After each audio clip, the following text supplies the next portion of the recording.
31 or 32 degrees earlier today. I don't know what it is right now, but Councillor Alemany, you can always make sure that I'm right on that score. You're always right, Mr. Mayor. Only in my own mind, but thank you for that. Welcome everybody to the regular meeting of Council for Monday, July the 25th, 2016, 7 p.m. in City Hall Council Chambers. Wish to call this meeting to order. And City Clerk, are there any late items? And councillors, any late items? Then seeing none, I'd like to, before we make the motion to approve the agenda, recognize that we are on the traditional territories of the Hupetchesut and Sechot First Nations. A motion to approve the agenda as distributed would be in order. I'll second that, Mr. Mayor. All in favor? Carried. We have a couple of items, Council, before we begin. Councillor McClellan. Point of privilege? Sorry? A point of privilege. Oh, okay. We'll call it a point of privilege. Yeah, Mr. Mayor, in the last couple of meetings and for the last while, we've had a lot of comments, I think, directed at Council as to whether or not we're being totally open and totally honest and so on. And I'd just like to state that, you know, if I don't have my honesty and my straightforwardness, I really don't have much. And that's what I live by, and that's what I go by. And if you want to know what I'm thinking, all you got to do is ask, and I'll give you my opinion on any of the subjects, as everyone who asks knows, and I can talk for a while on it. I'd also like to say that all the councillors here are also honest and are not going to intentionally misdirect or mislead someone in the public. And as much as I don't always agree with all of them, and you'll see in the next while, I'm sure, and as you've seen in the past, that we're going to vote differently and we're going to argue, but I respect each one, because everyone here wants the best for the city. And I really get upset, you know, criticizes if you don't like what we're saying, but when you come after my character, that's different, and I really don't like that. Thank you. Thank you for those words, Councillor McClellan. Council, a couple of other items before we begin.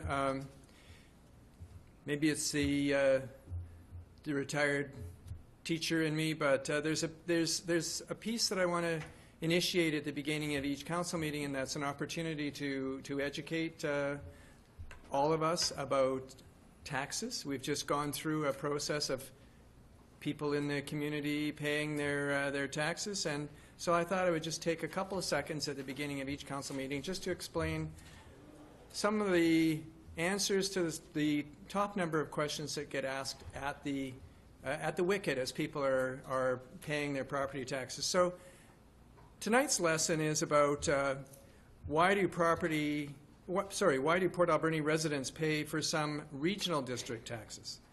So there's a big question at the wicket, and the answer is the City of Port Alberni and some of the neighboring local governments share the costs of some region-wide services. For example, emergency planning, 911 telephone service, solid waste management, and the Alberni Valley Regional Airport. It's one of the reasons why we pay regional taxes. And in case you're wondering what all this stuff is right here, you're going to have to wait till the mayor's report, and I will let you know. So we're going to leave it there for the meeting, and you can just admire that incredible piece of art. Okay. Council, motion to adopt the minutes. The special meeting held at 1 p.m. on June 27th, 2016, and a special meeting held at 2:15 p.m., 3 p.m., and the regular council meeting held at 7 p.m. on July the 11th, 2016 would be in order. I'll make that motion, Mr. Mayor.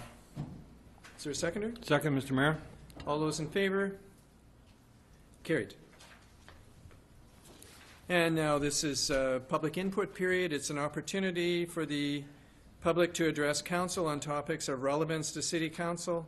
Maximum of 4 speakers for no more than 3 minutes each to be accommodated. Anybody wish to address council? All right, then seeing none. There don't appear to be any delegations. Then we can move right on to unfinished business. And the first item is the lease of 5201 and 5231 Argyle Street to the Uchuklassit Capital Assets Incorporated. City Clerk, is there any background information that we need to have on this, or is it self-explanatory? Mr. Mayor, Council has previously seen the draft of this lease. It came to a Council meeting, I think at June 27th meeting. So Council is aware of this. It has now been advertised of Council's intent to enter into this lease. And this is the property adjacent to the building that is currently being constructed by the Uchuklassit on Argyle Street. And their intent is to develop it into public park and for use as parking. Okay, thank you. Councillor Alberni, are you prepared to make that motion? Yes, that City Council for the City of Port Alberni authorized the Mayor and Clerk to enter into a lease with Uchuklassit Capital Assets Incorporated for 5201 and 5231 Argyle Street for a parking lot and public park for 33 years commencing September 1, 2016 at the current rent of $1 per year. Seconder? Second, Mr. Mayor. Any discussion, Council? All those in favor? Carried. And staff reports then. Councillor Washington on accounts. Thank you, Mr. Mayor. I move that the certification of Director of Finance dated July 25th, 2016 be received and checks numbered 135696 to 135843 inclusive and payments of accounts totaling $2,523,172.98 be approved. I'll second that, Mr. Mayor. All those in favor? Carried. Thank you. And from the City Clerk, the Alberni Harbour Quay lease. Is there any further information that we need? Mr. Mayor, this is a renewal of a lease for the Homestead Cookhouse at Unit 10 at the Alberni Harbour Quay. Okay. Thank you. And Councillor Minions, are you prepared to make that motion? Yes, Mr. Mayor. And that Council for the City of Port Alberni authorized the Mayor and Clerk to enter into a lease for Unit number 10 at the Alberni Harbour Quay with Homestead Cookhouse for a 5-year term commencing July 1st, 2016 at the current monthly rate of $311.27 per month plus taxes. Seconder? I'll second that, Mr. Mayor. All those in favor? Oops, I'm sorry. Sorry, that was a question. Before we vote, we have a question. Thank you. I'm just curious, and I know the Director of Community Services isn't here, but I know it's been talked about quite a few times, getting kind of a comparable of if the rental rate that we charge is comparable to what other businesses pay in town.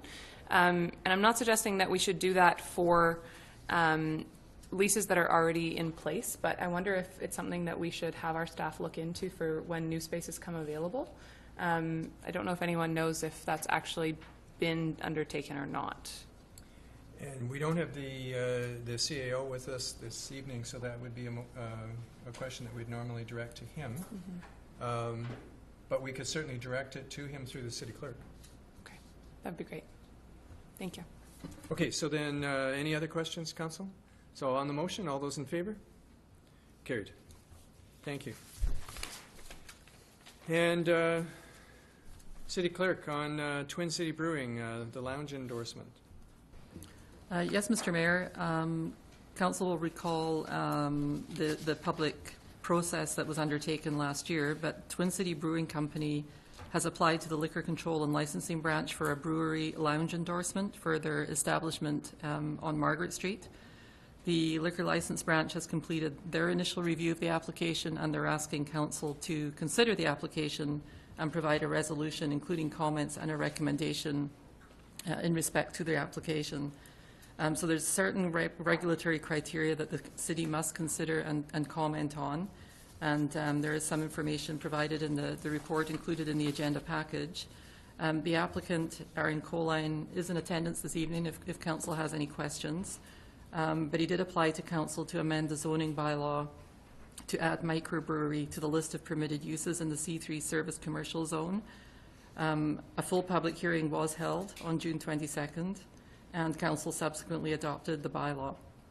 So because of the public process already undertaken, we did not go out again at this point to seek further public input. And as mentioned, Mr. Coline is in attendance if Council has questions. Otherwise, staff would recommend that Council does endorse the microbrewery lounge endorsement. Okay, thank you, City Clerk. I do have a question for Mr. Colling. Sure, come on up. It's not a threatening question, it's just, you know. Just out of curiosity, are you ready to start, or when do you hope to start? Do you need additional equipment, or that's more than one question, I realize that, but Yeah, basically to give you an idea of where we are at with business, we have applied for our liquor license, which we did in February, and it is a little bit of a process. So it has gotten to this point now where provincial government has looked it over and says that it is a complete application. And it's now up for City Council to comment on. But basically we are undergoing some of the renovations to the building, the improvements that need to be taken place before we can get the equipment inside. We're going through the process to get the license at the same time, and we are anticipating an opening in December or January of this, December of this year. okay, thank you. I guess that was my biggest question. Yeah. Anything else, Council? Councilor McClellan? Yeah, I guess we haven't made the motion yet, and we're We asking haven't yet, questions. But, so when you get open, are you just going to be able to sell what you're making, or can you sell other products as well, other alcohol products as well? So with recent changes to the liquor manufacturing license that breweries can apply for, it does allow, so this is a lounge endorsement that allows you to sell your product in a kind of a pub setting that you have attached to your premises, in addition to the regular avenues of selling through bottled kegs that go out the door, that kind of thing. With the lounge, sorry, you repeat the question. I'm going. Can you sell other products besides beer and ale? Yeah. So one of the parts that the provincial government has allowed for now is that you can sell liquor that's manufactured elsewhere. It can only account for 20% of the product you sell. So it is it's something that a lot of places use to provide like a gluten-free option or something like that for people. But basically, it allows you to have product that might be a little bit different than what you manufacture to kind of showcase some of the other things that are being made in BC. It's a very collaborative industry. There's a lot of breweries that really like to support each other. So it's a really cool and new thing that it's pretty interesting. Yeah. Okay, thank you. So you don't sell hard liquor then? There's no plans for us to. It technically could fall within that 20%. That the license would allow for, but we don't have any. Our plans would be like a guest tap from like Tofino Brewing, so that we can kind of promote them on the side and say, well, on your way to Tofino, you can try some of their beer here, some things like that. Councillor Sylvie? Thank you. I'm very excited for this. I think it's a great thing for our community, especially endorsing our community. And you got a big fan club behind you. Is there any foreseen circumstances that you may be serving? You mentioned the pub atmosphere, but serving food and all that? It actually is a requirement to Under the provide liquor food license, yeah. at reasonable price. So non-alcoholic drinks and food need to be provided as part of the lounge application. So it is something we're definitely looking into to kind of provide something, the same thing. It needs to be unique and handmade and something of quality that we kind of pair with our beer. But yeah, food will be Okay, part because of I it. was concerned about the space that you had there, if you have enough room for food prep and all that. Yeah, I think we're kind of working on that kind of concurrently. Great. But yeah, there are plans to have a food prep area. Looking forward to the opening. Thank you. Yeah. So Councillor Paulson? Just in the application, I noticed in the government regulations for the particular license that you're applying for, that minors are allowed in there when accompanied by an adult. So I think that goes to the food and non-alcoholic end of things to address that. So you have a pretty wide range of clientele. So good luck with that. Thank you. Thank you. Councillor McClellan, are you prepared to make that motion? Yes, Mr. Mayor, that the Council of the City of Port Alberni support the issuance of a brewery lounge endorsement for Twin City Brewing Company Limited operating at 4503 Margaret Street, and endorse the comments as provided by in the report from the city clerk dated July 18, 2016. Second, Mr. Mayor. Any further discussion, council? Just to say that the comments are supportive of having it. All those in favor?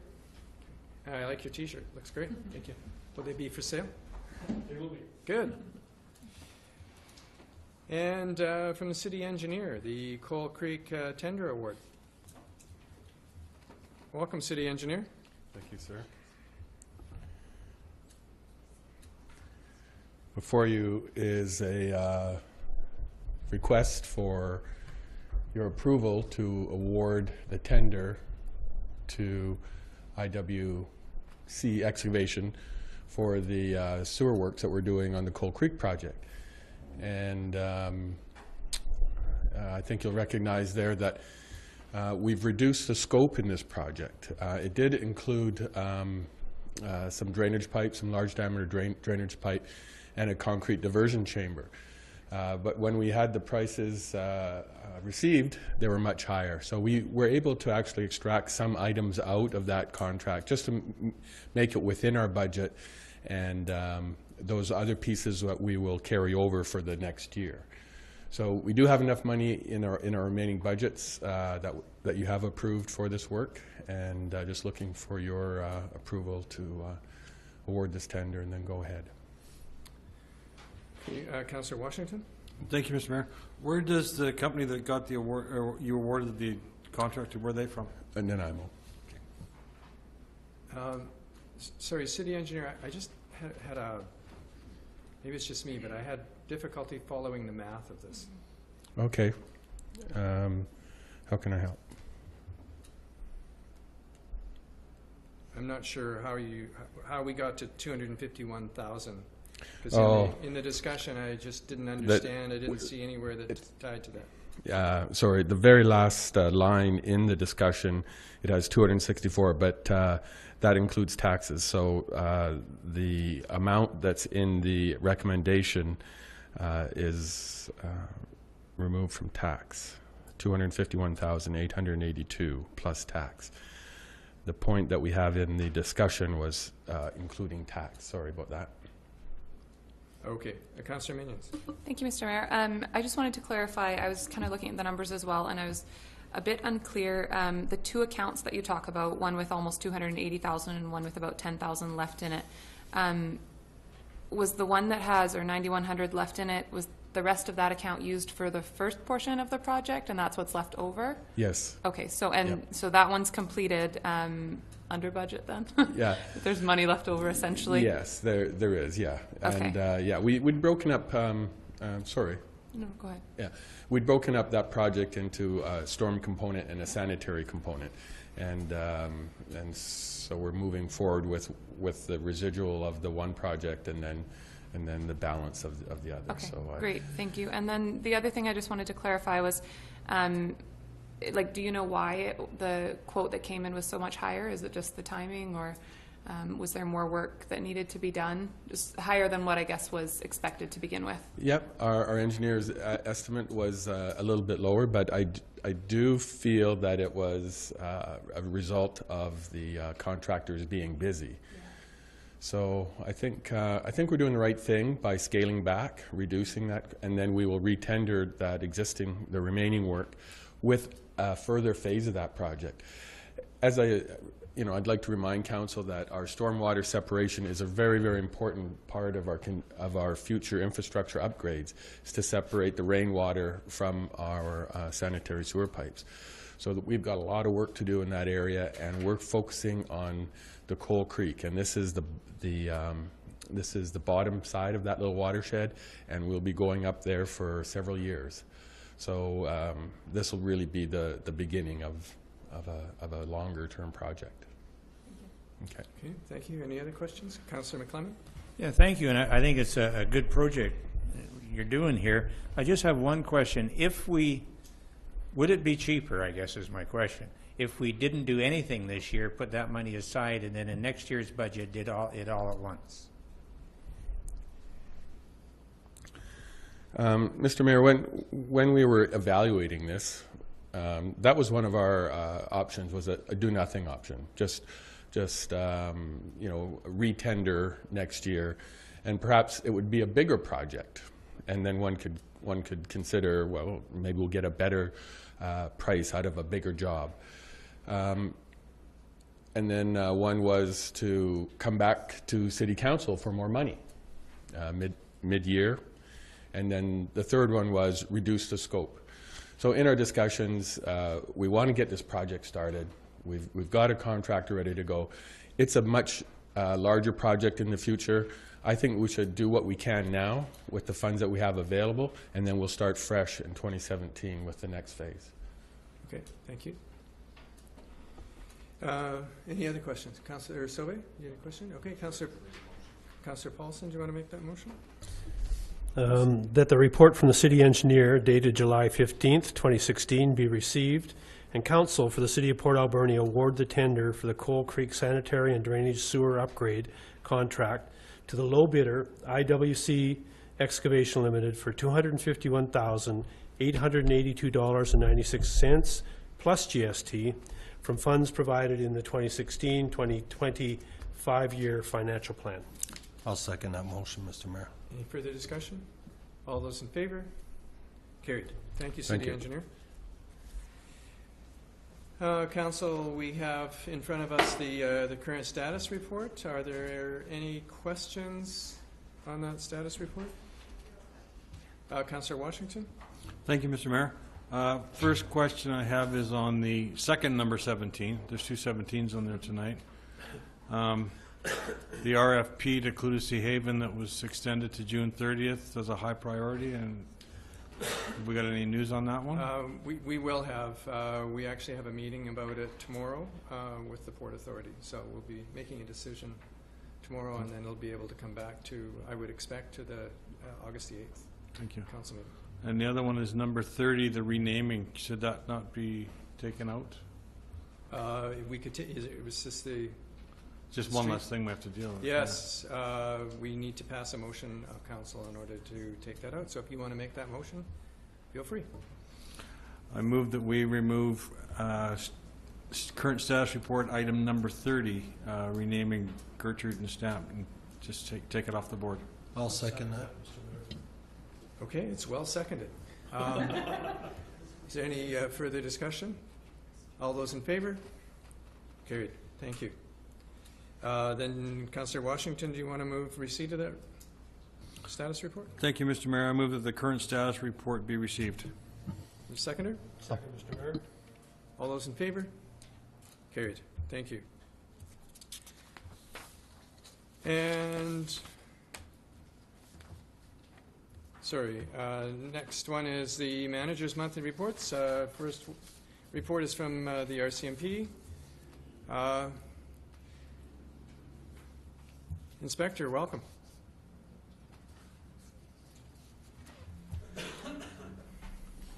Thank you, Your Worship, Council, for having me here this evening. What I'd like to do is present some quarterly statistics this evening.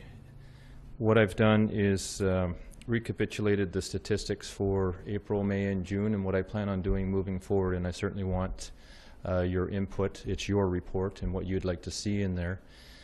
The quarterly reporting allows us to see more trends if they're happening, and you can compare them easier to the previous year. It eliminates spikes that can occur in a short period of time, and it creates for more accurate vision of what's happening in the community. I've also put in the report ranges, a low range and a high range, and I just want to explain that for a moment. That that's in the previous 5 years, so 2014 moving backwards. We take the average number of events and we take what is the deviation from that of the various years, and then you take an average of that and you add it and subtract it. So those aren't the highest we've received, and it's not the lowest we received. But if it's outside of that range, you know you've hit quite a low period or you've hit quite a high period. It's easier for statistical reporting to get an analysis of where our numbers are at. It should pop out in the page if we're in an extreme range for this particular reporting period. And I also want to caution, I put in there percent change, which is great, but when you're dealing with small numbers, and say you go from 3 events to 6, percentage-wise, that's incredible. So we just need to take that for what it is and be cautious with that. I know I've experienced articles in the paper before, certain things are up 400%. Meanwhile, it was just up a few occurrences. And as well in the report, these are the number of reported crimes that came to the detachment within the city. I do not have a measure for unreported crimes, but these are the ones that were reported to us. So I'm going to quickly go through the numbers, and I'll discuss a few of the numbers as we go along. What I've done is, at the beginning, it's occurrences by crime type, and these are your overall types of crime that occur in the community. And then after that, I broke down our violent crime into our most common violent crimes that we experience, and then our property crime, the most common property crimes that occur. So our total calls for service in the quarter were 2,607 as to compared to 2,620 the previous quarter. Our violent crime went from 87 up to 101, and I'm going to explain some of those crimes in a little bit here. Property crime went down from 287 to 282, and other criminal code from 175 to 189. Other criminal code are exactly what it is. They don't fit into the first 2 categories, so those would be things, weapons offenses, child pornography. Breaches is a big one. We have one of the highest per capita breach charges in the province here, and we have a Crown Council that's very cooperative with our detachment in holding these folks accountable that are breaching their conditions, and a lot of that is for those numbers. Provincial statute offenses from 87 down to 83, and those offenses are Liquor Act, Coroner's Act, Mental Health Act if we're dealing with those types of offenses. Federal statutes from 12 down to 8. We don't deal with a lot of those. Firearms Act, Customs Act, Fisheries Act, those types of offenses. CDSA is the Controlled Drugs and Substances Act, and that's anything related to drugs, whether it's possession of drugs, production of drugs, trafficking. Those offenses went from 22 up to 24. Traffic, those are criminal code traffic offenses. Majority are impaired driving. Would also include very serious hit and runs and dangerous driving, but the majority of those are impaired driving, from 46 down to 32. So our total criminal code offenses for the period from 549 down to 572, which is up 4.19%. You'll see in the range of low and high, we are in that range, a little bit on the high side.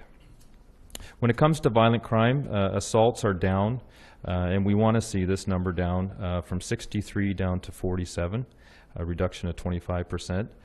Harassment from 9 up to 19. A lot of that harassment has to do with social media, online, be it Facebook, many other social media venues out there. And there's a fine line between, is it harassment or is it another offense called harassing communications? And it's a very easy way to harass somebody is online, and we've seen a significant spike in that. Robberies from 4 up to 5. Sex offenses, I just want to speak briefly on that, from 3 up to 15. There's a twofold reason for that increase. The first one is, and I spoke to Staff Sergeant Paddock, prior to my arrival here, there was education component within the community, working with various groups in assisting women that are victims of these crimes to have the strength and support to come forward and hold their perpetrators accountable. And secondly, we are taking a stand against online predators in the community. And it's one of those crimes that you don't see, but it's happening out there, and it's creating victims, mostly child pornography. So what we do is we work with headquarters over at Surrey, the Integrated Child Exploitation Team, and we have a network of undercover operators throughout the country, and we work with them in identifying ones that live in our community, and then we take our own operation from there and hold them accountable. So that we had an increase in those, and I'm going to ensure that we continue to do that in our community, and it's all about making our community safer, and certainly our children out there. Uttering threats from 6 to 12, once again, a lot of that occurs in social media, and we had no weapons offenses for the reporting period.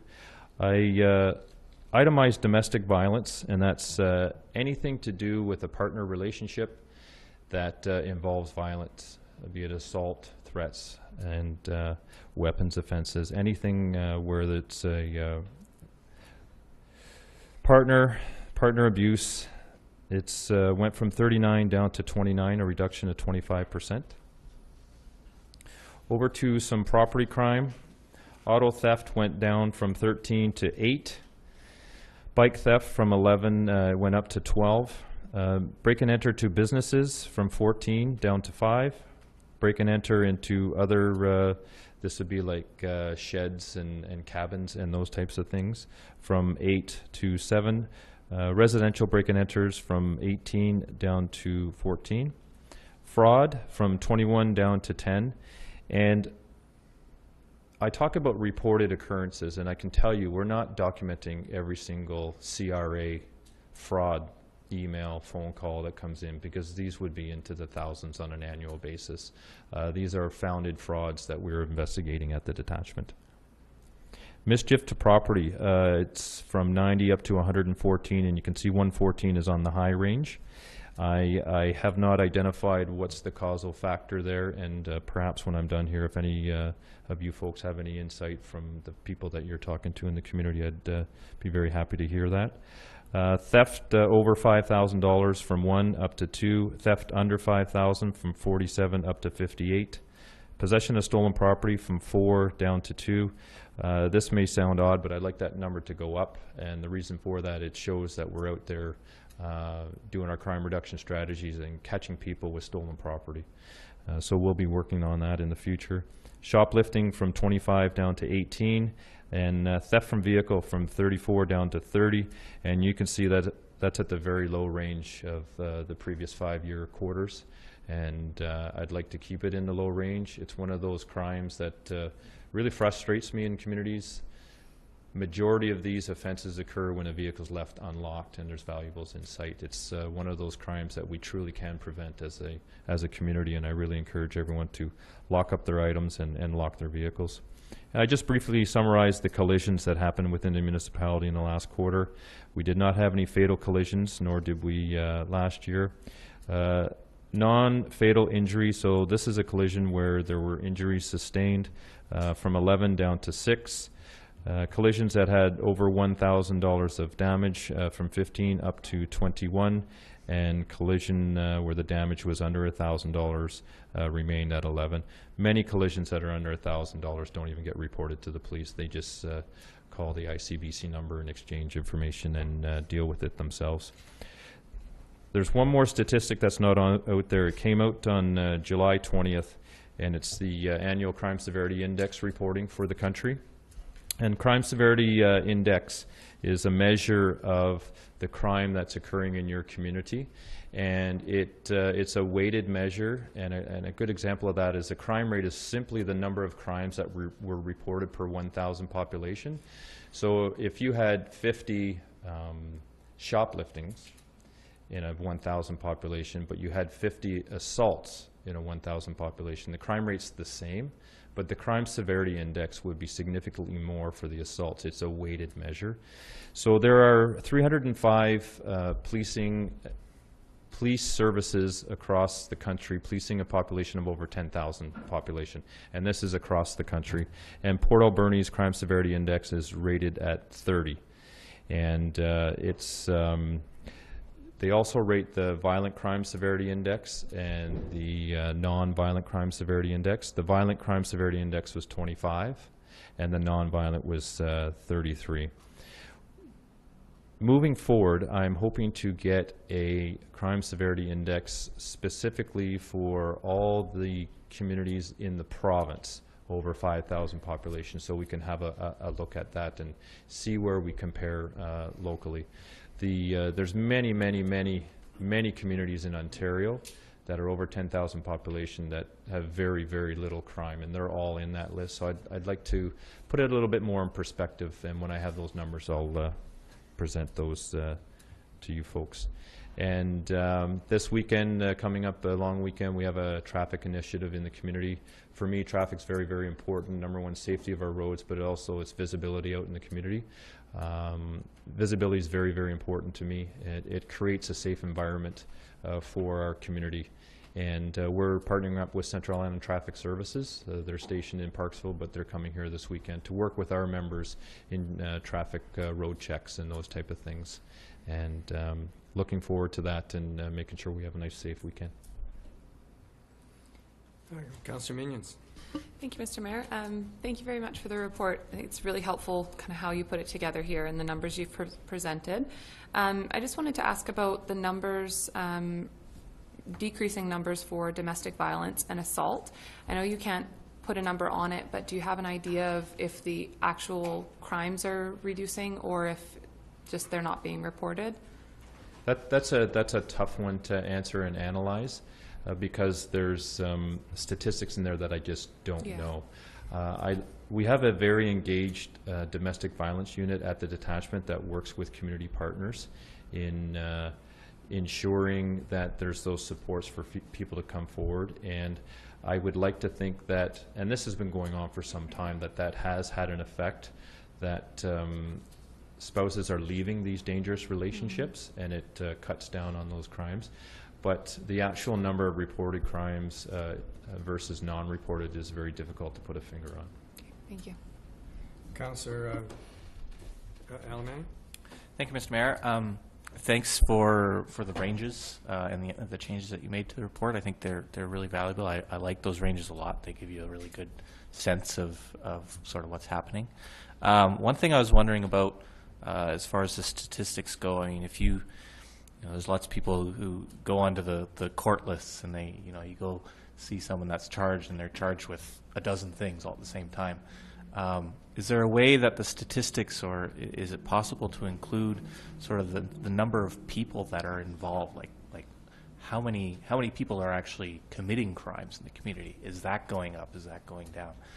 Because sort of the charges are there, and that activity, you know, we're pretty well aware of, but I think that might be something that would be valuable if it's even possible. I don't know if it is. I know exactly what you're talking about, and what you're referring to are chronic offenders that commit a lot of crime, and they would be in there multiple times for multiple crimes. Very tough statistic to pull out of there. I will certainly look into it. I work with a crime analyst at our district headquarters in Victoria that's been helping me with this, and I thank him for that. Dean Campbell's his name.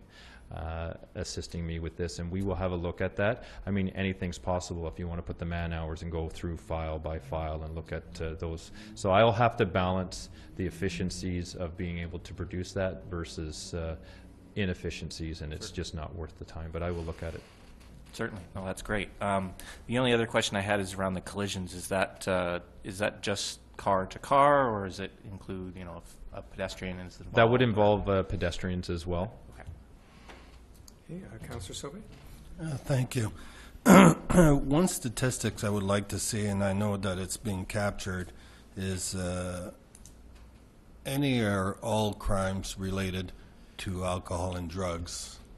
Is it possible? I'd just like to see a big picture in all these offenses if the alcohol or drugs are related to these offenses, if that's possible in any way. Well, you can bet they are. The number, I don't have the availability this evening to look at that, but we can certainly have a look and see if we can pull that from the statistics.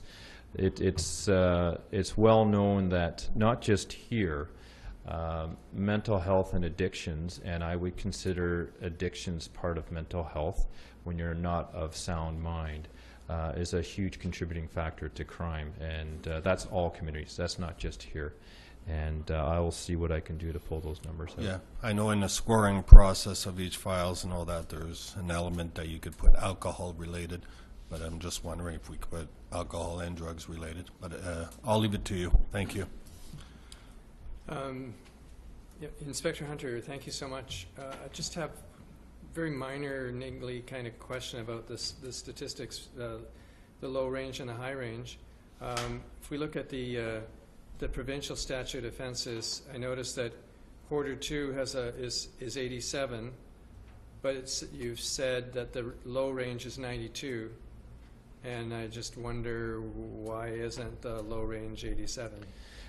What that would indicate is that the quarter last year and the quarter this year are very, very low compared to the 5-year average, which is a good thing. And that's it is, but I just wondered. Okay. Yeah, and it's not the lowest or the highest we've ever had. Yeah. It's the range that you should expect. So with those numbers, anything outside of that is quite an anomaly compared to the previous 5 years. So we've been very low for the past 2 quarters compared to that range. Okay, thank you. Now I understand. Thank you very much. Unless there's any other questions, Councillor Sobey, you want to make the motion to receive this report? Yes, Mr. Mayor, I'll make the motion that quarterly report from the RCMP providing information about current departmental operations be received. Second, Mr. Mayor. All those in favor? Carried. Thank you, Inspector Hunter. Thank you. Good job. And from Economic Development, Mr. Deakin, welcome.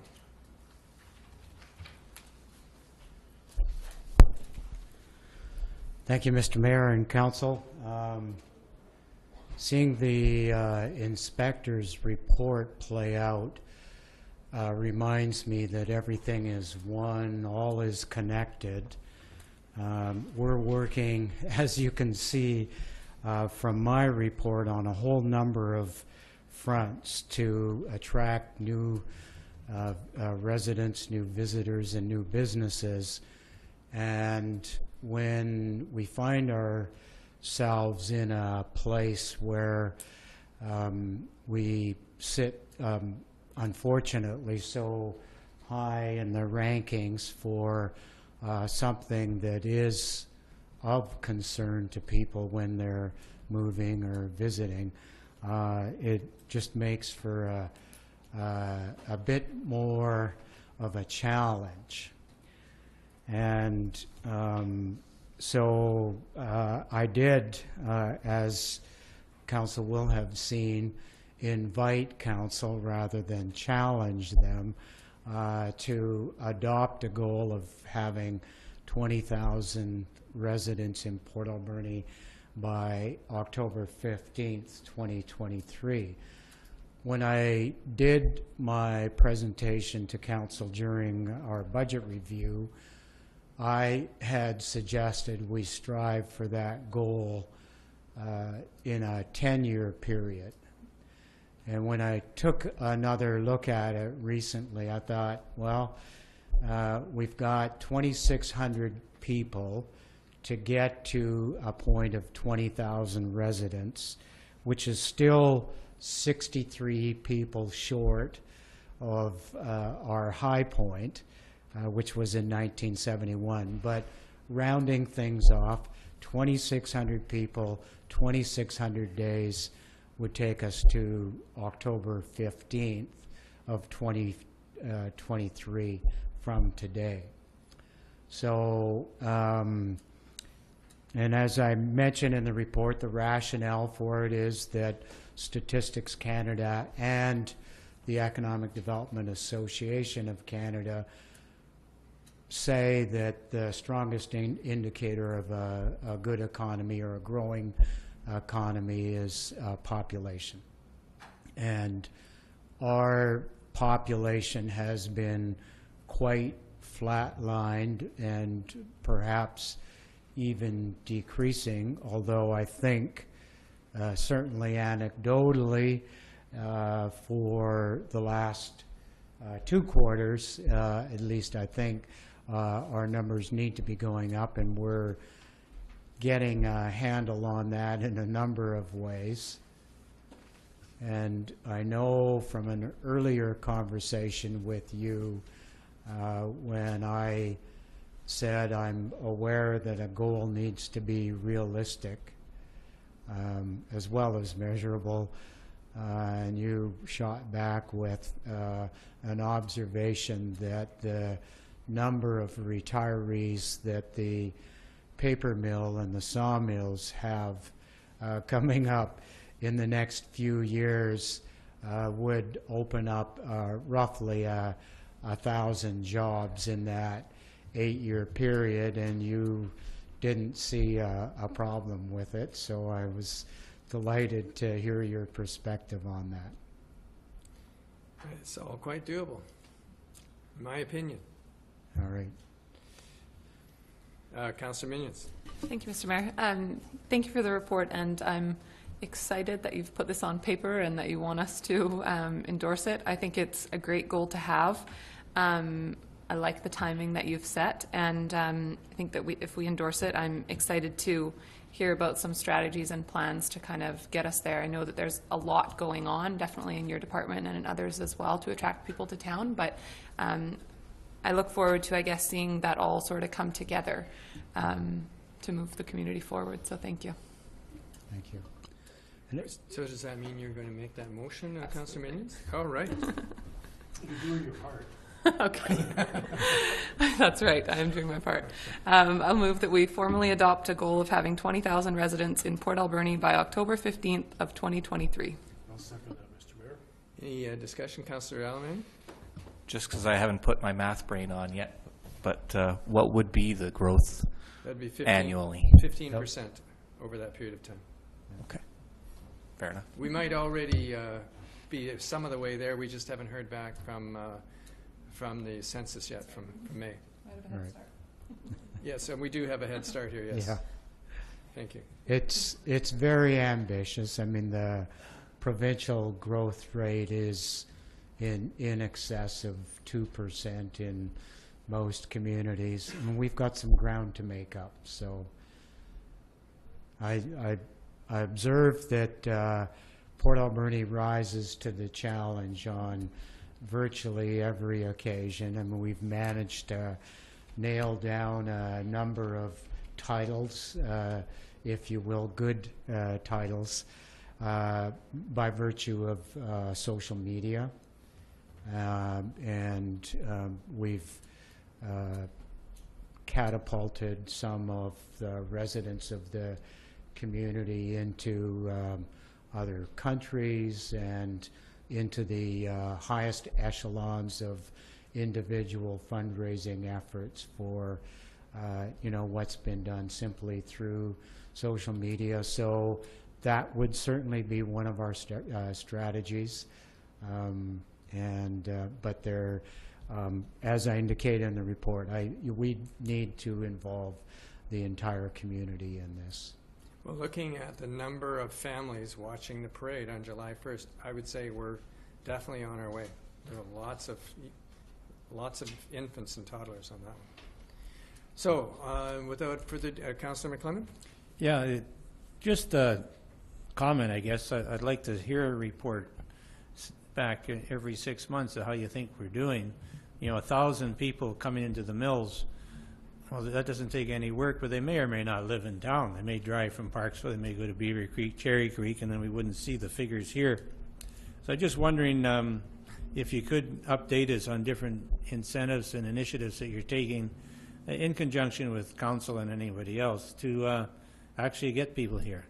Maybe every 6 months if we have a report, appreciate it.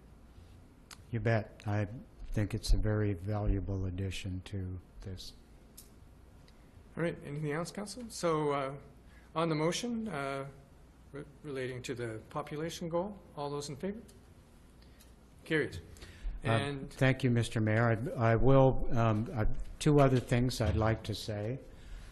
Council may remember also when I was doing the budget presentation that there may be an opportunity in another field, and I'm not going to ask you to adopt it today, but again, on hearing Inspector Hunter's report, it occurred to me that maybe one of the other goals that we should set for ourselves is being the safest community on Vancouver Island, or whatever might be appropriate. I know realistically we need to start with driving our ranking down, but I did, again, if you will remember, talk about the CEO of Alcoa,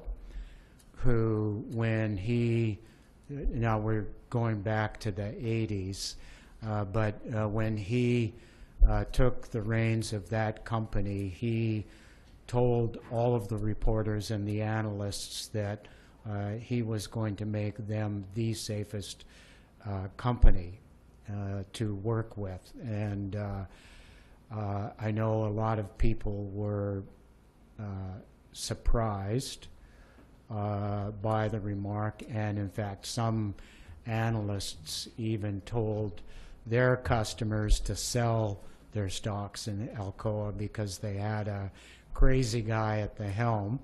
But he achieved his goal within 5 years, and the stock rose accordingly with it during that time. So that's just one thing to mention. And then finally, on my part, I'm thrilled that we finally landed the BC Air Access Program grant of $729,215 towards the lighting systems at the airport.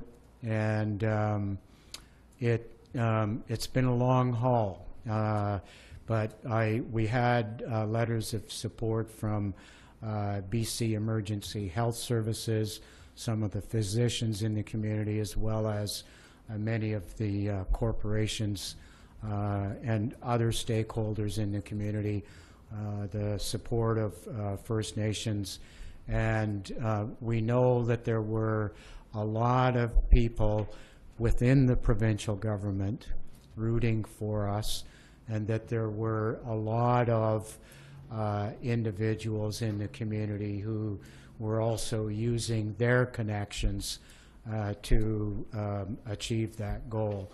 And I'm thrilled because it will provide for improved safety, faster and more reliable transport of patients that require that. It will reduce the number of missed approaches to the airport because of weather, and it will also open up aerospace employment at the airport.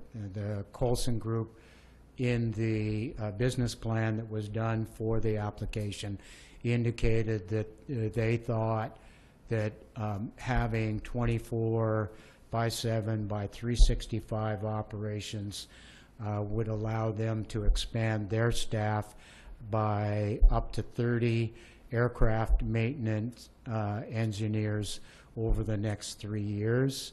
And that's significant because each of those jobs pay in the order of $65,000 to $70,000 each.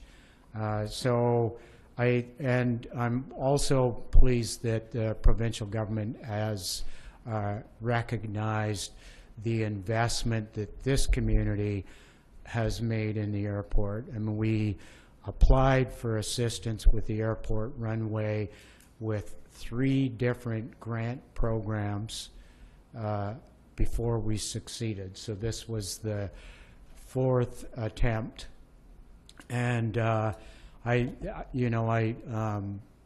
believe that people are finally recognizing that here's a community which is fighting to diversify its economy, And we've invested between the airport runway expansion and the lighting project, it'll be about $6.5 million. So their contribution of $729,000 is much appreciated. And Mr. Deacon, that's actually over 2 years, is it not? It is, Mr. Mayor. We, when we were submitting the application, we had the option of putting it forward as a one-time ask or putting it forward over 2 years.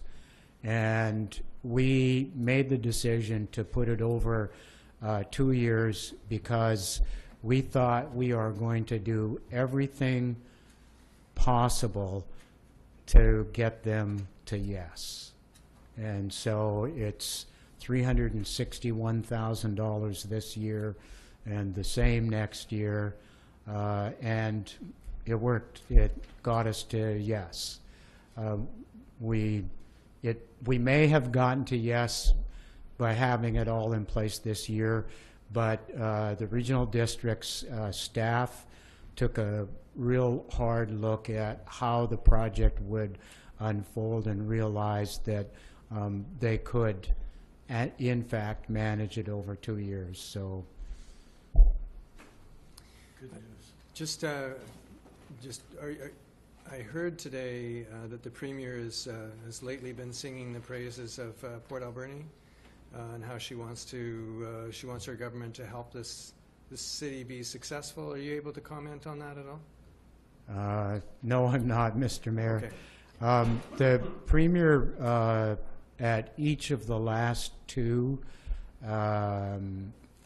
economic summits that have been put on by the Vancouver Economic Alliance, has sung the praises of Port Alberni, in part because the Port Authority has gone on Asian missions with her, and they've used that as an opportunity to acquaint her not only with their proposal for a transshipment hub, but also their support for an LNG project down the Alberni Inlet. And so she has in her speeches singled out Port Alberni, but I am not aware of this most recent effort, and let's hope that it has to do something with the contribution to the lighting project at the airport, and then leveraging that. Okay, thank you. Councillor Alamani. Thank you, Mr. Mayor. Just a few things. That's really great news about the grant, finally. Yep. So that's really good. Just in your report, I wanted to pull out your mention of using Y factor for Google search ranking. So I think that's great. That's really important that we kind of get on that. And I think it's gonna pay dividends for sure. And then also I wanted to mention, since you're here, I was going to mention a little bit in my report for council, but I had a wonderful dinner down at the Swept Away Inn and had the opportunity to speak to folks from the U.S. and Switzerland and Sweden and all over the place, all completely enamored with our location. And one of the folks in particular, the folks from the U.S., they had just retired here, or just retired to Seattle. They said, you know what, we like going to Victoria, but we didn't really realize what was north of the Malahat. So they've decided to take that on, and then they discovered Port Alberni. They said, you know, it's amazing what we have here. So there's some really good news out there, I think. Yep. Lots of people are discovering us and seeing things that they really like. So it's good Thanks stuff. for sharing that. Yeah. Okay, Councillor Minions, do you want to move receipt of this report? Move receipt of the Economic Development Manager's report. All those in favor? Carried.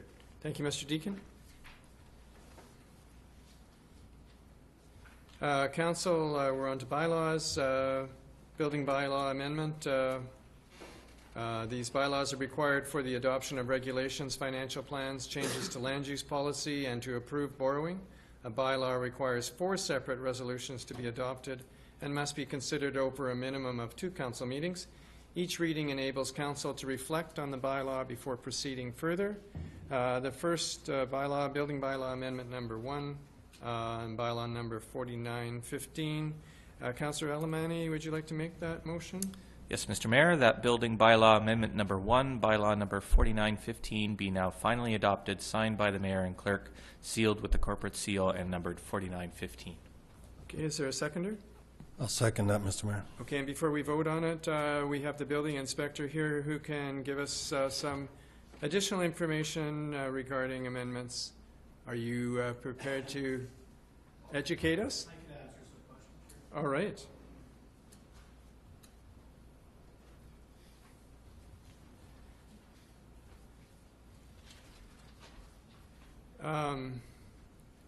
This is the bylaw on inspecting perimeter drains. Yeah. I know that I have a little bit of background on it, but I'm wondering if council may have questions for you, or certainly it is an opportunity to explain to the larger public as to the benefit behind this bylaw. Well, on all brand new builds, there's substantial additions or renovations. A lot of the perimeter drains are already included in the price with the building permit. There's a lot of permits going on right now where perimeter drains are being replaced or repaired without a permit.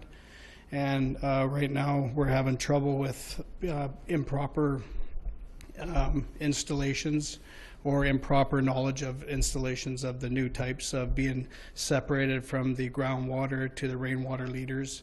So it's a big thing of his education. It also gives them the permit, it gives them the inspections, and it gives them the city time and allotment of time to have the city show up and do their cleanouts at the city property line. It also helps the city with their determination of where we're at with all the cleanouts and all that. So it is an opportunity to help the individual homeowner to avoid future Big problems. time. And if there is a clog or something in there, it's, you know, first call is always the city, right? So if it happens on a Saturday night, they could actually take the clean out. And if the water's flowing through, it's on the city side. If it's stopped at the, you know, if you take out the clean out cover and there's nothing going through it, it's on their side. So, you know, that's a quick indication without even phoning, you know, a sewer guy to camera it, so. Okay, thank you. Councillor Minions? Thank you, Mr. Mayor. I was curious if you know if the regional district requires permit for perimeter drains, or if they haven't done that yet. It's in their bylaw as of ours, but there's no set fee for it. And because they're on septic also, it's different. So a lot of our infrastructure and a lot of their open ditches, so it's quite a bit different for them. We have a lot more infrastructure than the regional district. Thank you. Okay, Councillor Sobey?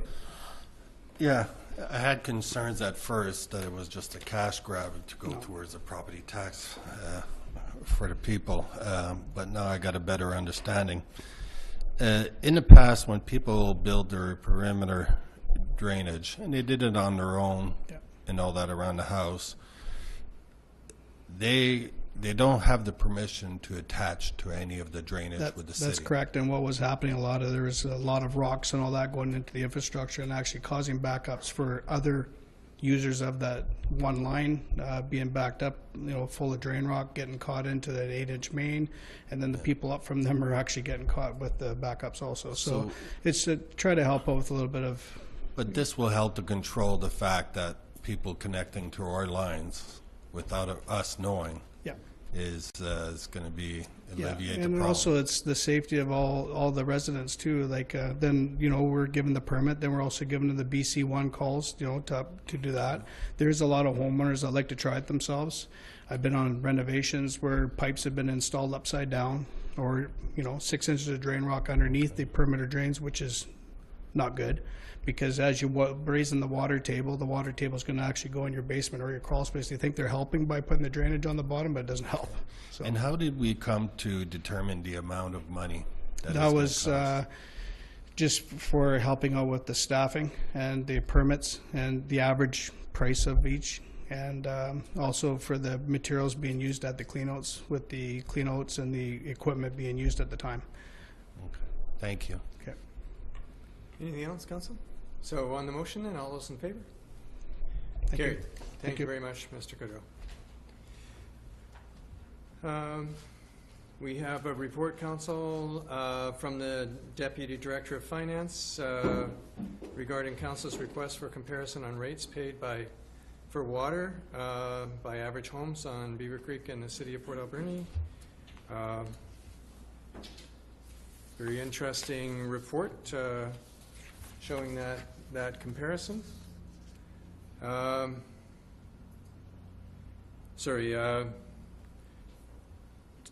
The Councillor Paulson, are you prepared to make that motion? I will do that. That the report from the Deputy Director of Finance dated July 21st, 2016 be received. Is there a seconder? Second that, Mr. Mayor. All those in favor? Carried. And Councillor Paulson, you want to carry on with the Waterworks bylaw? I can do that. That Waterworks bylaw amendment number 8, rate changes. Bylaw number 4916 be now fully adopted, signed by the mayor and clerk, sealed with a corporate seal, and numbered 4916. I'll second that, Mr. Mayor. All those in favor? Carried. That sewer connection and regulation bylaw amendment number 10, sewer rates and septic dump fee 2016, bylaw number 4917 be now finally adopted, signed by the mayor and clerk, sealed with a corporate seal, and numbered 4917. And I'll second that, Mr. Mayor. Any discussion? All those in favor? Carried. Thank you. And from the city planning technician, the official community plan and zoning bylaw amendments. I don't believe we have anybody here to speak to it, but Council, it's on page 74. City Clerk, are you able to provide any further information on this one? Yes, Mr. Mayor. This relates to the various amendments for Showers Landing, right directly across the street on Argyle Street. And the bylaws were awaiting adoption until final consolidation of all the lots, which has now been completed, and they are registered in land titles, so Council may consider adoption. Perfect, thank you. Councillor Alberni, are you prepared to make these motions? Yes, that the report dated July 15, 2016 from the city planning technician be received. Second, Mr. Mayor. All those in favor? Carried. Keep going, please. That official community plan amendment number 21, 4815 Argyle Street, Patterson, bylaw number 4912 be now finally adopted, signed by the mayor and clerk, sealed with the corporate seal, and numbered 4912. Second, Mr. Mayor. All those in favor? Carried. That zoning bylaw map amendment number 16, 4815 Argyle Street, Patterson, bylaw number 4913 be now finally adopted, signed by the mayor and clerk, sealed with corporate seal, and numbered 4913. Second, Mr. Mayor. All those in favor? Carried.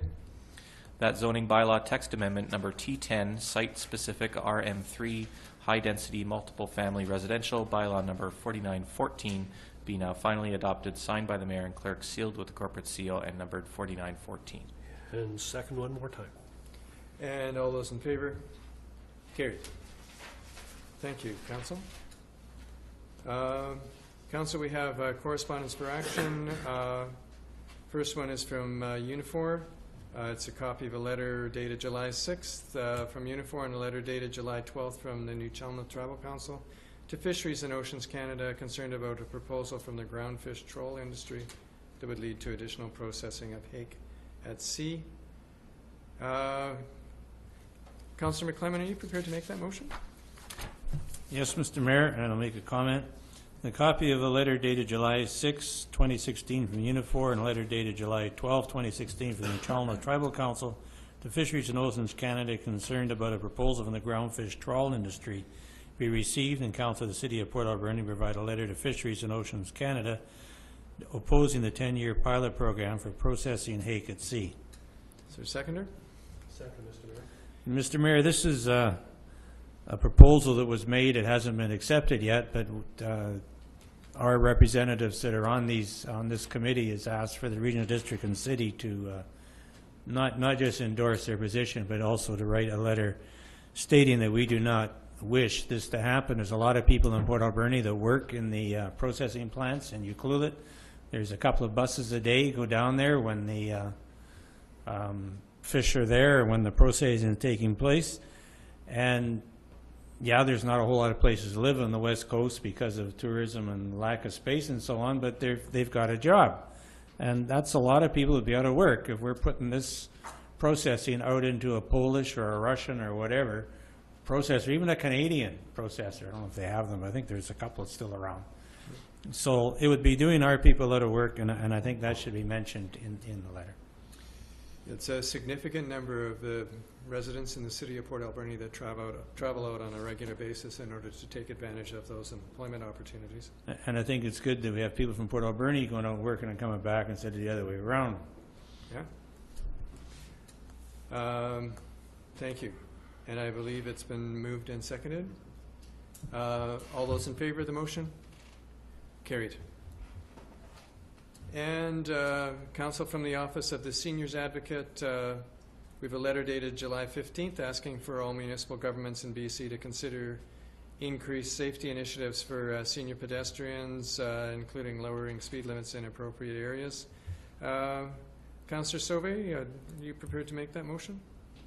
Thank you, Mr. Mayor. That the letter dated July 15, 2016, requesting municipal governments in BC to consider increased safety initiatives for senior pedestrians be received and referred to the Advisory Traffic Committee. And I'll need a second, and I would like to speak on it. Yep. Second, Mr. Mayor. Okay, Councillor Sauvé. Thank you, Mr. Mayor. This initiative is a long time coming. Is to facilitate the safety of our seniors.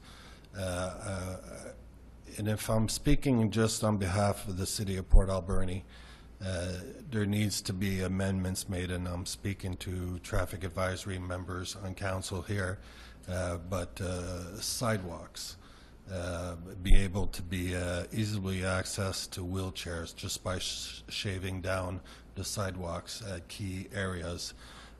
Also, there's painting of crosswalks, for example, on Wallace, near Echo Village and Pioneer Towers and cottages and all that, just, you don't see it anymore. And I know we have a scheduled when it comes to painting lines on the streets, but when it comes to safety, I think it should be put on top of the priority. And also, we also have speeding problems when it comes to down 10th Avenue near Wallace. And so I've assured them that I would mention this, and I'm doing this right now to the advisory committee and to the police about the issues. But it's to recognize all these little things all in one pact to help with our seniors to be more mobile and free to do what they can within the community. Thank you, Mr. Mayor. Councillor Paulson, you had a question? As a designate to the advisory committee, take that under advisement. Just want to make one comment. The light there going across 10th Avenue is seniors designed. It's one of the longest lights to wait for, but it's also designed to respond to being pushed, but also to allow somebody who may be with a walker or not very mobile to get across. So that's a good start, and I give our city credit for that. That light's been that way for probably 20 or 25 years, so there was some forethought there, but maybe we need to look inside kind of that community, maybe get things toned down along Wallace, and we'll see what the Advisory Traffic Committee has to say. Councillor Sauvé. Yeah, I appreciate that comments from Councillor Paulson. Pretty much what the senior committee community is actually asking is just give them proper access to get to the amenities within the city. You know, they understand the transport and everything, but, you know, repainting the lines and all that would make a big difference for them to be more visible to the vehicles. But pretty much it's just to give them access to the amenities. And if you're looking at the areas where the senior homes or facilities are, and you just pinpoint something just as simple as going to do your groceries or going to do to the library, there's many obstacles that they have to still go through in this community when it's a simple fact of just shaving down a corner of a sidewalk and to give them access to that. And that's what they're simply asking. So, but thank you for mentioning that. And I still feel like if they just put themselves in that position of being in a wheelchair or walking slow on a walker and having access to the sidewalks and getting them to their amenities would be such an asset for the community. Thank you. Okay, anything else? Okay, on the motion, Council, all those in favor? Carried. Thank you. And Council, from the Rotary Club of Port Alberni, we have a letter dated July 16th requesting a donation of several art pieces that are actually held in the bottom of the gyro for an upcoming wine festival on September 24th.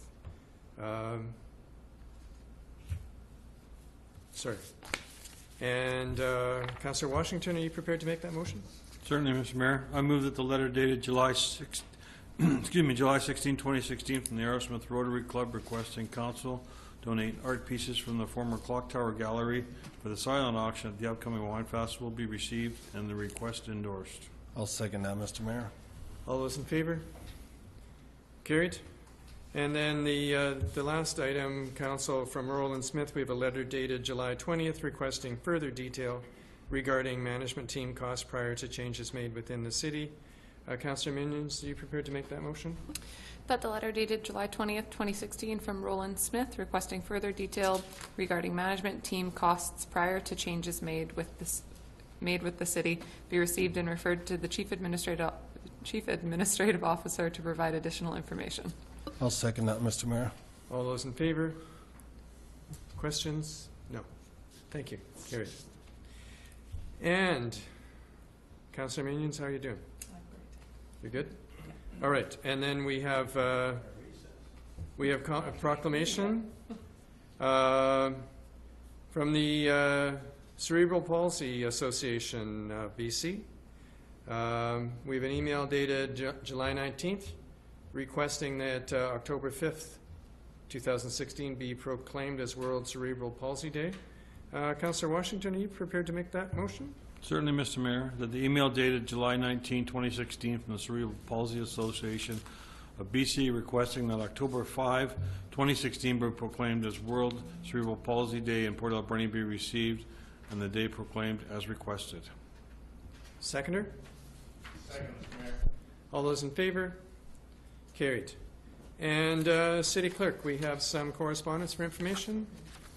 A few items, Mr. Mayor. David Suzuki Foundation provides a copy of their report, Charting Coastal Currents, Canada's Pacific Communities Talk Climate, Culture, Oceans and the Future.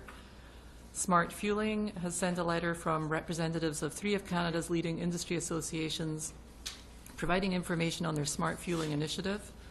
The Alberni Valley Chamber of Commerce announces their successful grant application to Canada 150 for the Triconic Challenge event in 2017. Nora Land and Sandor Naduvari express interest in constructing a small living structure in their yard for rent.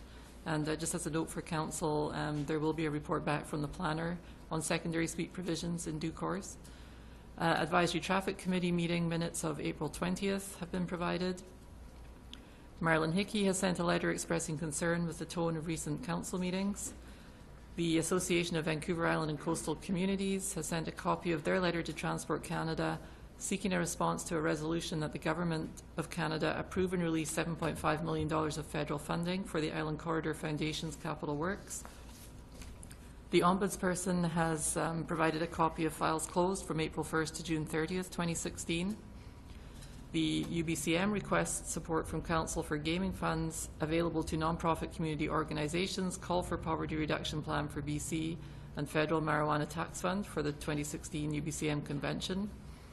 Air Quality Council has sent their minutes of the June 16th meeting.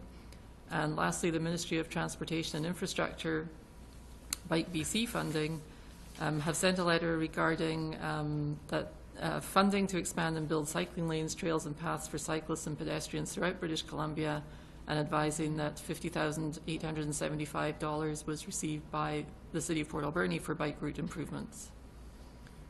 Okay. Councillor McLeod, are you prepared to make the motion to receive?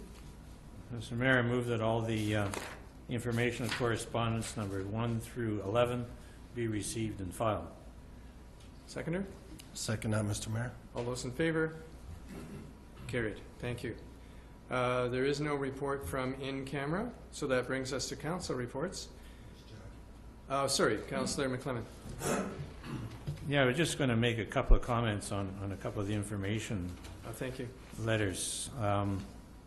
Number 11, I think it's great. We got this funding of $50,875 for bike routes and et cetera. And when you read the letter, we find that the regional district got $38,000 and a bit of change for Cherry Creek bike route. And I would hope that before we spend any of this money, we at least coordinate what we are doing with that part of the regional district that also got it. Then we've got 80-some thousand to do it. So I really hope that prior to getting going, we have a real plan so we know what we're doing, because it can be a deadly situation if we do it wrong.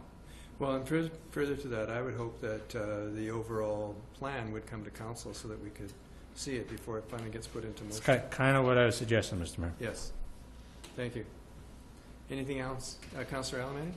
Just a point of fact, it would be 180,000 or 130,000, because it's our 50,000 plus the grant plus 38 for the regional district. Because that 50,000 was to match our 50,000 that we committed to in the budget. We're putting $50,000 up too? You bet. It's a matching grant. Have to Great. look at that. Okay. Thank you for that clarification, Councillor Alberni.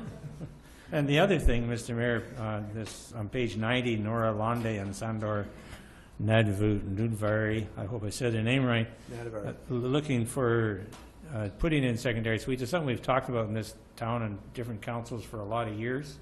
And I noticed in the status report, there's a report due for September of this year. And I hope that when we get it, we can do something about it, because it does make sense to have smaller places for people, particularly family members, to live in nearby. And some of our city lots are very small and couldn't do it, but some of us still have old lots that haven't been subdivided yet, and there is space. So. Yeah. So secondary suites and laneway houses. It's that idea. Yeah, thank you. Okay, so council, back to the agenda. There is no report from in camera, and which then brings us to council reports. My report, first thing I wanted to let council know is that, thank you to Councillor Sauvé for all of his work on the visiting from the Abashiri delegation. And I wanted to share with you some of the number of gifts that were made to the city as a result of this visit. One is from a local business, from Home Hardware, and they made 2 plaques, and I'll pass them around so you can see them. And the identical one to this was given to the Abashiri delegation, and then one is for the city to be kept in the city hall. And it shows Abashiri on Hokkaido, and it shows Port Alberni on Vancouver Island. So we'll just pass that around you can have a look at it. From one of their visitors was the Consul General for Japan. She's in Vancouver. She's responsible for British Columbia and Yukon, and she gave the city this beautiful little flower vase. It's bamboo, and it's a glass container in the center. We were given as well a fan and a fan holder. It's certainly a tremendous reminder of the generosity of our Abashiri visitors. And then the most amazing gift were these dolls, glass dolls. Japanese people display Hina dolls for Hina Matsuri. It's a girls' festival. It's celebrated each March the 3rd. It's also known as the Peach Tree Festival because the flowers bloom around that time. And the festival is held to pray for young girls' health and happiness.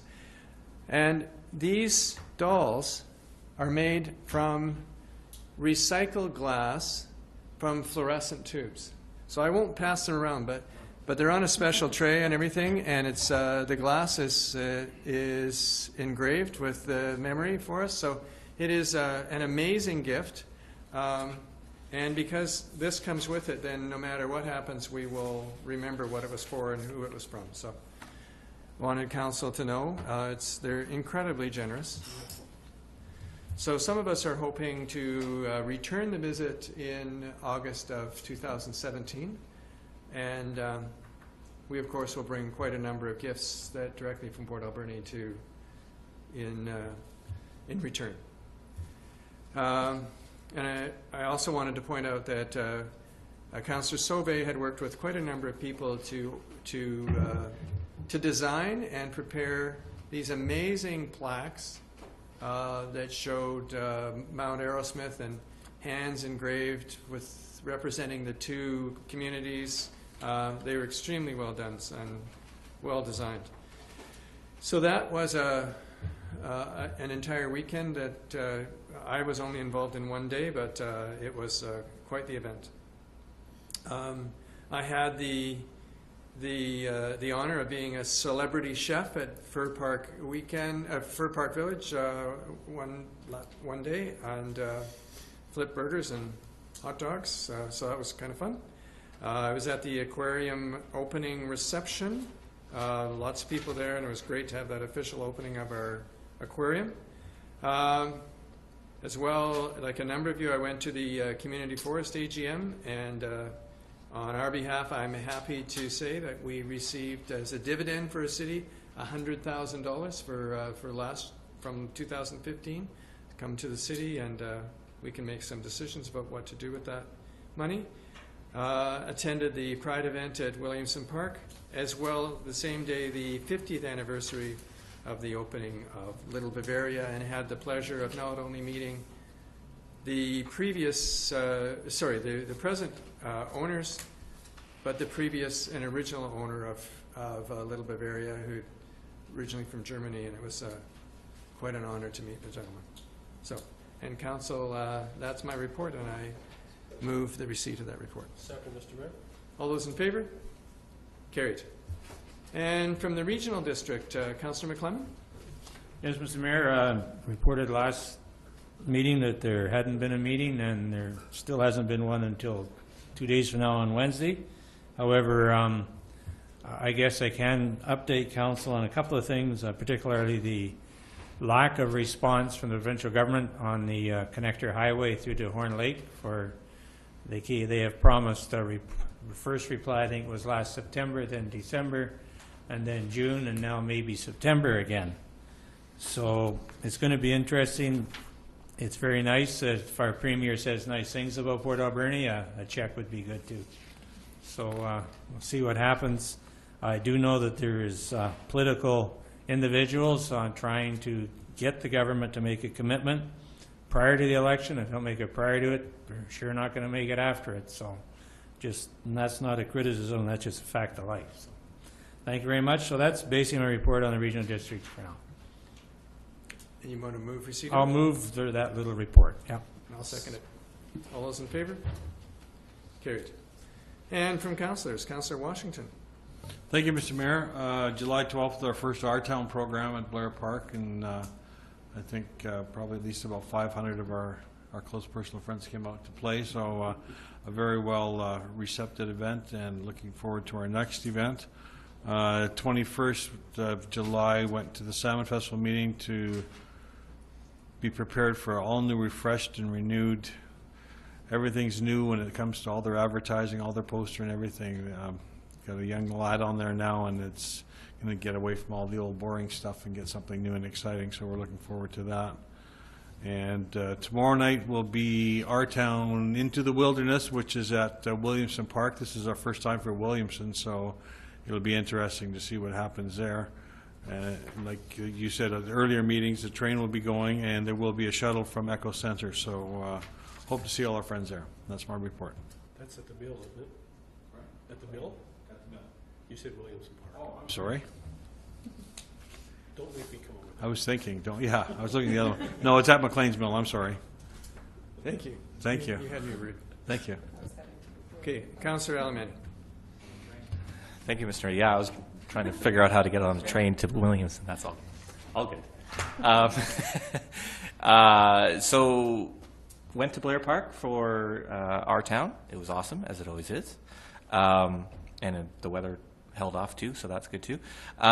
Main things I wanted to mention was I'm just in the process now with a couple of other representatives with the Alberni Valley Community Stakeholders Initiative to End Homelessness Committee on hiring a new social planning coordinator. So that's moving forward. So that will hopefully we'll have that person pretty soon.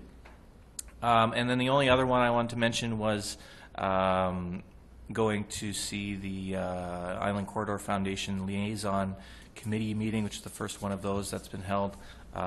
Basically, it's a group put together by the ICF. All of the communities on the island and the regional districts and First Nations can send representatives. It was very well attended. Pretty much every municipality was there, I believe. And I have a full report up on my website, and I'll have that up for the next agenda in August, so everybody can check that out. But you can check it out on the website before then too. And then that was about it. Thank you. Councillor Minions. Thank you, Mr. Mayor. I sent my husband and kids to our town, and I stayed home and took a nap, so I enjoyed that, and they enjoyed our town.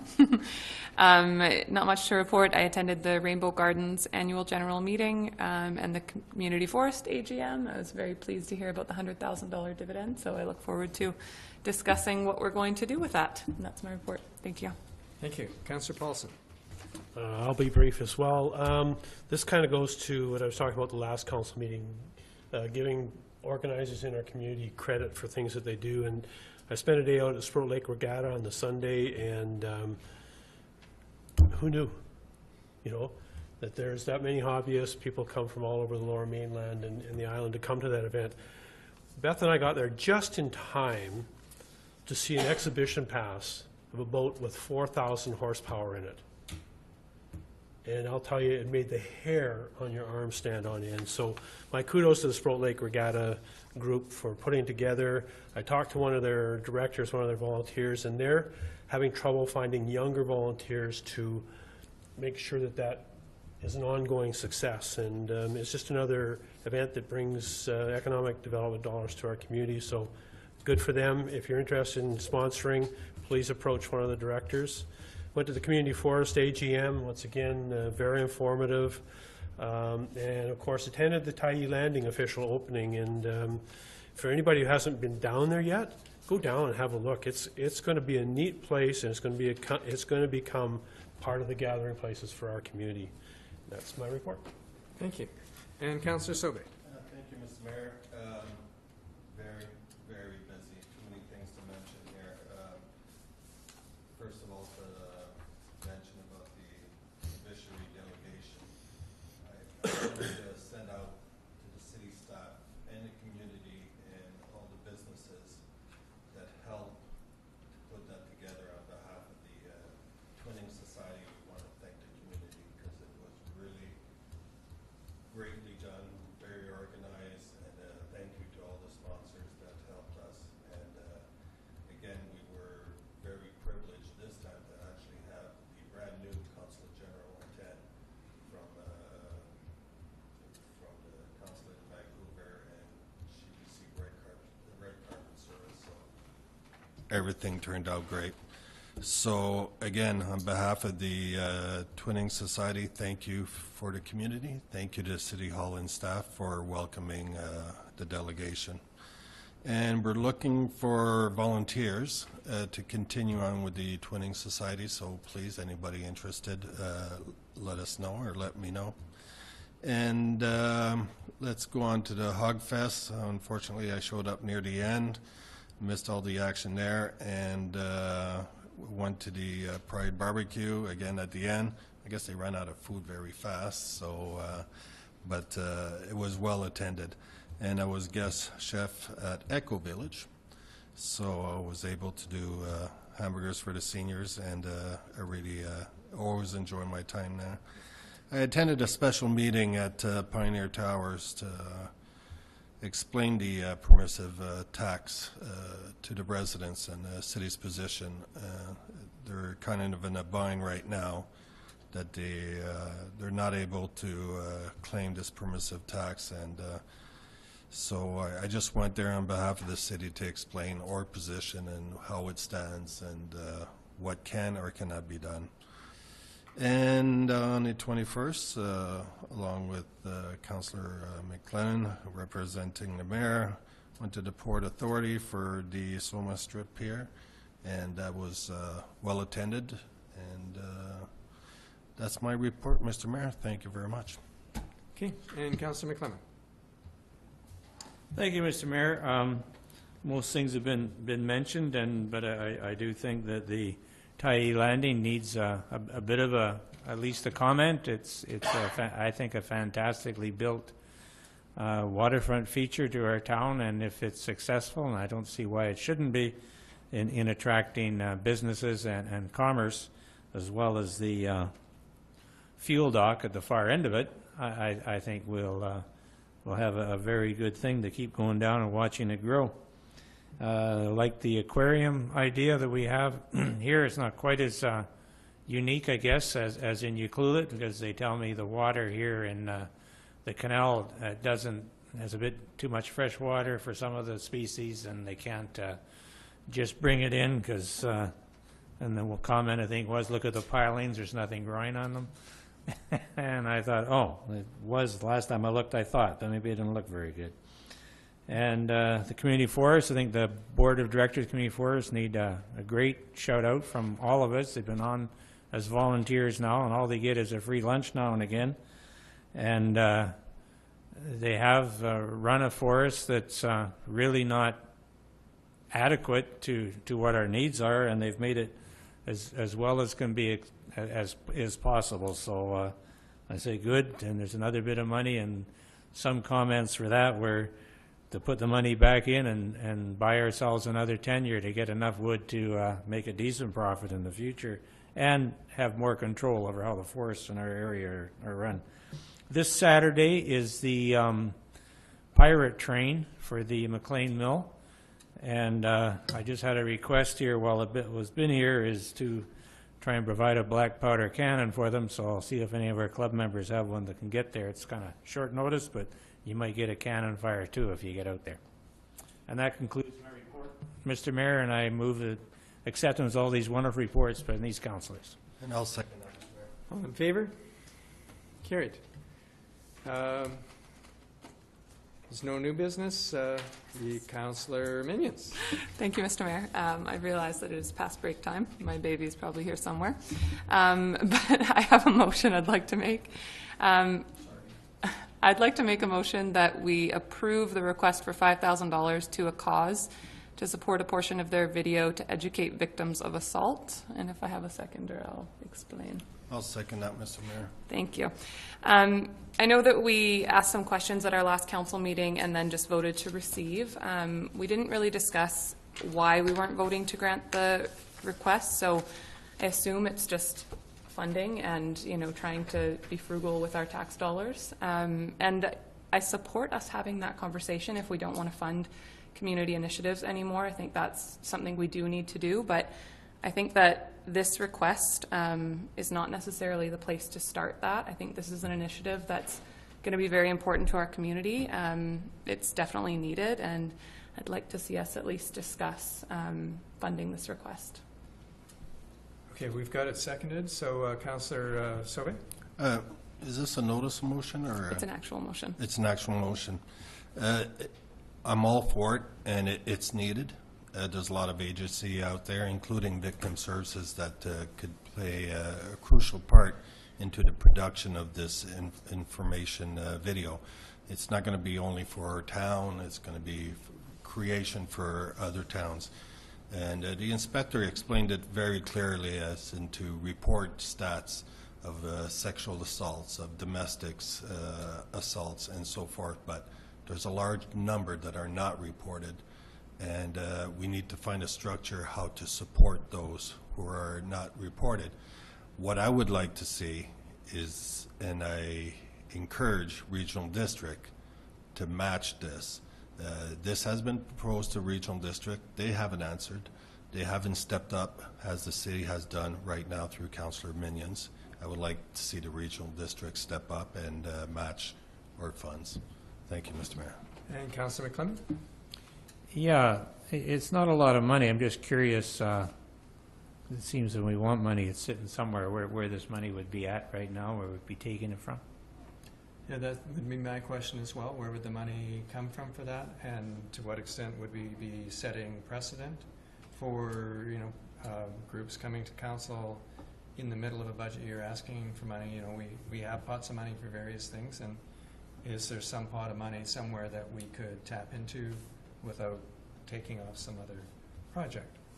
Looks like he wants to go first. Councillor Sobey, you go ahead and, Councillor Paulson, you go We ahead. look just like, we must be twins. You must be, sorry. I'm just wondering if this might not be a perfect thing for them to apply to the community investment program. And I know there's another intake in September for the community investment program, and it may be really well suited for that block of funds, possibly. Councillor Minions, I bet you've done some research already.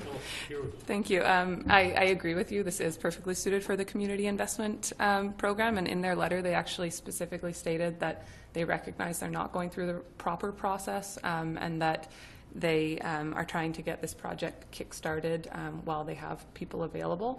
And I understand we don't want to set a precedent of allowing groups to come to us mid-year and request funds, but we kind of already have set that precedent, and not that I think that's a good thing, but we've done this a few times, and I do think we should have that conversation. And if we're not going to allow any future groups to come to council and request money that hasn't gone through the proper channels, then let's move forward that way. But at this point, we haven't really set that precedent. We've given money to other groups. I think this is very worthwhile. I don't think there's quite enough in the Community Investment Fund. I think last report I could find was about $3,500. If we wanted to reduce it to that amount, I would be fine with that. But I think that likely there's enough discretionary funds somewhere, I would imagine. Well, I can think of a fund that we just got a bit of money on. But anyway, Councillor Alberni. Thank you, Mr. Mayor. Just, I guess, commenting on the community investment program kind of piece of it. I agree with Councillor Minions. We've crossed that bridge. We've set that precedent. So we're left, I think, considering on its merits, and I think the merits of this case and certainly the amount of money is not onerous. So I think I would have to be in support of that motion. Sorry, let me ask you a question before I go on, Councillor Sobey. Would this motion envision that staff figure out where the money's going to come from? Is that what you're thinking? Sure, yeah. I think if we left it to staff to see where it's best suited to come from and where the funds are available, that would be ideal. Councillor Sobey. I got the reasoning. $5,000 is $5,000 to me. That's still a lot of money, but I have the utmost confidence with our new CAO that is able to find funds and to facilitate this. And why right now? It's because there's a timeline issue. The production lady, who's volunteering a lot of her time also to do this, is in the community, and that's why it's a timeline issue. It doesn't stop to apply through the community investment program after the fact, but it's just at least to get that commitment. But I must say that if they don't meet the requirements of the full amount, it won't be a no-go project.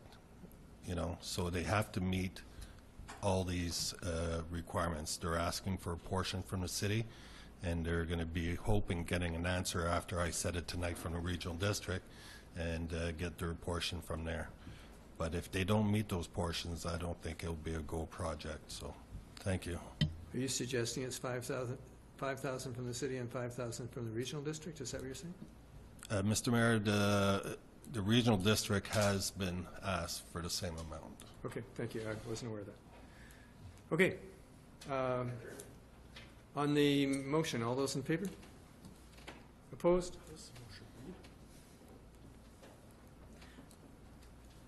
Okay, Do you need the motion read well, before you can vote? I'm a little unclear. Is staff going to come back and let us know where that money is going to come from? Okay, sorry, City Clerk? Mr. Mayor, I think if council wishes to endorse the motion and are happy to leave it to staff to investigate the amount of funding that's left in the community investment program funding, if there's not adequate amount there, then it would likely come from contingency. Okay. So if council is willing to just support the motion, we will determine where the funds come I from. think that's what we'd like to see. Yeah. So, once again, on a motion, all those in favor? Carried. So, since anybody from question period wish to address council, then Councillor Minions, how would you like to make the motion to adjourn? Motion to adjourn. All those in favor? Carried. Thank you. We went right through recess. She